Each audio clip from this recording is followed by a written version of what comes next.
जयपुर रे भारत बंद डाकरारे सामिल होइचंती एआईटीयूसी,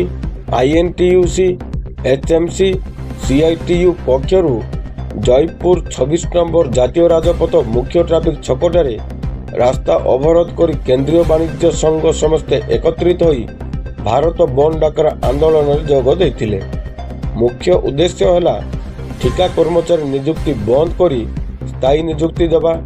4टी श्रम कोड बातिल करवा, अंगनवाड़ी पाचिका सहायिका आउटसोर्सिंग रे काम करथुवा समस्त को श्रमिक मान्यता देवा, ईएसआई ईपीएफआई लागू करवा, खनि कल कारखाना केंद्र सरकार अडानी संस्था को हस्तांतर न करवा, सर्वनिम्न मासिक पेंशन 9,000 टंका सह महंगा भत्ता, मान्यवर सुप्रीम कोर्ट को निर्देश आधार रे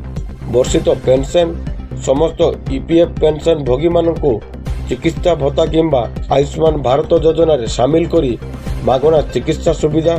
समस्त ईपीएफ पेंशन भोगी वरिष्ठ नागरिक मानू सामाजिक सुरक्षा जोगाई देवा, स्थायी नियुक्ति सह मनरेगा कार्य 200 दिन कार्य देवा दाबी भारतर समस्त श्रमिक संघ, ट्रेड यूनियन या सहित विजु जनता दल, कांग्रेस दल मध्य समर्थन जणाइछंती। खाली धुआ बाण देखिए आपण जदि कोरापुट जिला कथा कहबी आपण यूनिवर्सिटी देखिए 50% विक्रमदेव यूनिवर्सिटी आरंभ करी विक्रमदेव यूनिवर्सिटी आरंभ करी ब्रह्मपुर यूनिवर्सिटी हो, संबलपुर यूनिवर्सिटी हो, आपण उत्कल यूनिवर्सिटी देखिए 50% सेठी शिक्षक लेक्चर नहांती एवं शिक्षक लेक्चर को मध्य ठिकार नियुक्ति करा जाउची। मात्र 800-600 टंकार जदि गोटे शिक्षा जदि देव से कौ मानव शिक्षा दे पारिबो एको आम निंदा करूचु। प्रत्येक यूनिवर्सिटी रे मध्य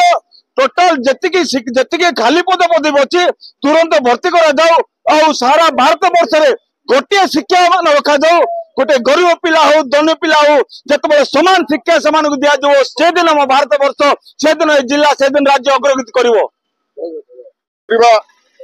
स्कीम रे काम करुवा आशा अंगनवाड़ी पातिका सहायिका इसी पंचायत